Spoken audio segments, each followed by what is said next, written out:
With us now is one of the most respected political reporters in our state, Daniela Altimari of the Hartford Courant. She's been covering CT5. And Daniela, great to see you here on the program. So this district, of course, has gone Republican and Democrat over the years, and there's no real polling recently. So really, it could go any way this year? Yeah, it's the fighting fifth, and there is, as you said, an illustrious history in the 5th District. It has gone both ways. Of course, it's made up of the old 5th and the old 6th. Connecticut lost a seat due to population loss, so they've kind of blended these two existing districts into one, and it has toggled back and forth. Recent years, it's been mostly Democratic. And Hillary Clinton carried that district in the election, but Trump was somewhat close. It was like 45% or something? Trump did better there. Trump did best in the 2nd District, but east of the river, but he also did fairly well in pockets of the 5th District. Part of that district includes, the old industrial towns of the Naugatuck Valley, and he has a lot of support there, and I think Republicans are looking at that, and that's giving them a lot of hope. So Manny Santos, his pro-Trump message, do you think that's, is that going over well there so far? I think with parts of that district, it'll go over very well. Other parts, perhaps not. Certainly the Farmington Valley, which is part of the 5th District as well, may not be as receptive to that message. It's a fairly suburban, more affluent part of the district, and potentially that message will not be as strong there as it might be in other places in the 5th. So a Democrat running on a vehemently anti-Trump message might do really well in West Hartford or Hartford, but may not do well in the 5th. They have to be kind of careful out there. Yeah, it's a balance, and even someone like Chris Murphy, who obviously is a fairly liberal senator, he represented the 5th for a time back, a few years back, and he sort of had a more centrist approach, a more bipartisan approach in a lot of ways, clearly very liberal on a lot of issues, but also, took pains with his Buy American Act and things like that, where he, tried to reach out to some of those quote-unquote Trump voters. Let's talk about the Democratic side first, and we have Mary Glassman and Johanna Hayes. Is there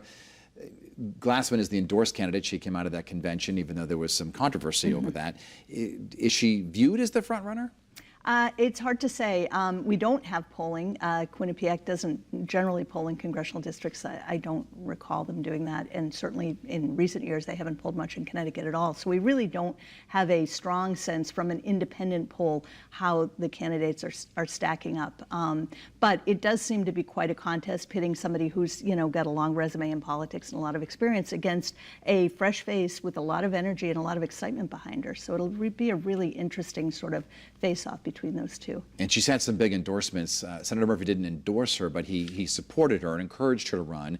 And then Kamala Harris came out, and the up-and-coming potential presidential candidate endorsed her already. Exactly. She's capturing a lot of energy and excitement. She is an outsider, and we're told this is in some ways, one of those year of the outsiders. Certainly Trump was an outsider. I don't imagine that Ms. Hayes and Trump would have a lot in common on policy, but in terms of the story of an outsider running, getting into politics, they share that. And they have different backgrounds. Hayes is from Waterbury, Glassman from Simsbury, two very different places.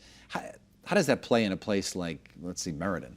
That'll be interesting. The 5th is so both geographically diverse and diverse in so many other ways. You've got, the old industrial cities of New Britain and the Naugatuck Valley and Waterbury, and then you've got, places like Danbury, and then you've got the Farmington Valley, and you've got the rural Litchfield County hill towns, and they're all sort of rolled into one district. So it's going to be interesting to see where the candidates are strongest. Does Elizabeth Esty hurt these Democrats this year?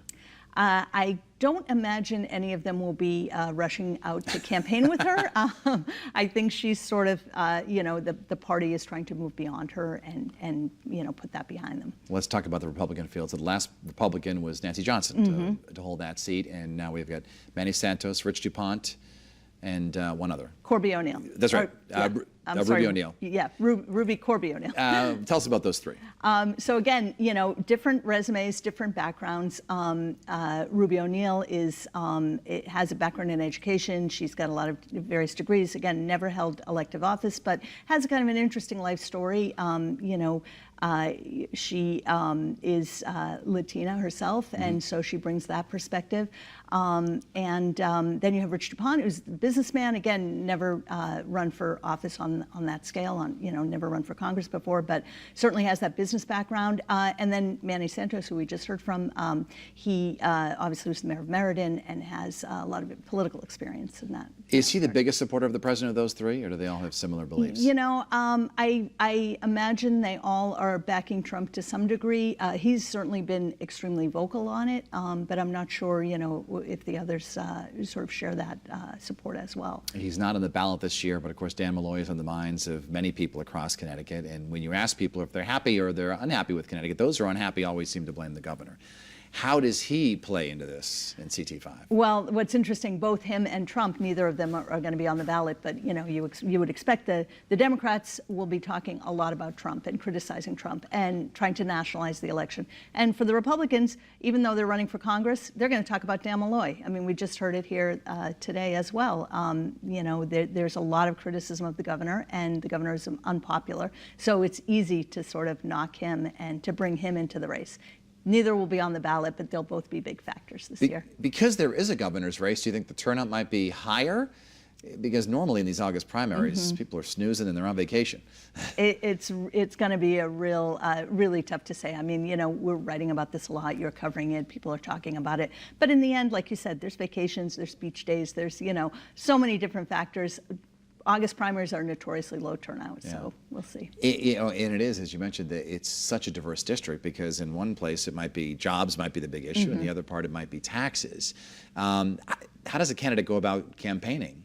Well, it's going to be interesting to see how they tailor their messages. Are they saying the same thing in the Farmington Valley that they're saying down in Danbury, that they're saying in New Britain or Waterbury or Meriden? So it'll be really, really interesting to see, sort of how that all shapes out. The other thing we'll be watching, of course, is what role the national committees play. Will they be flooding this district with money like they had done in the past, or will they kind of sit back and maybe focus their energies elsewhere and let the local candidates fight it out? Speaking of money, which candidates have the money? Well, we'll find out with the next filing, because Jahana Hayes, I don't even think she was technically a candidate, and neither was Mary Glassman, as a matter of fact, because they filed quarterly. So we'll be expecting a new filing soon. It'll be really interesting to see how they're doing. Yeah, I know it's really difficult to assess, but Glassman was Lamont's running mate once before. Does that help or hurt this time around, do you think? I wonder how many people even remember. It's true. That was a long time ago. She was Malloy's first running mate. Exactly. Yeah. And, a lot has happened, and I'm not sure if it's going to be a factor either way. Good enough. Daniela Altimari from the Hartford Courant. We always love your insight. Make sure you follow her on Twitter. That's where you find out what she's working on as it happens. Daniela, thank you very much. Thank you.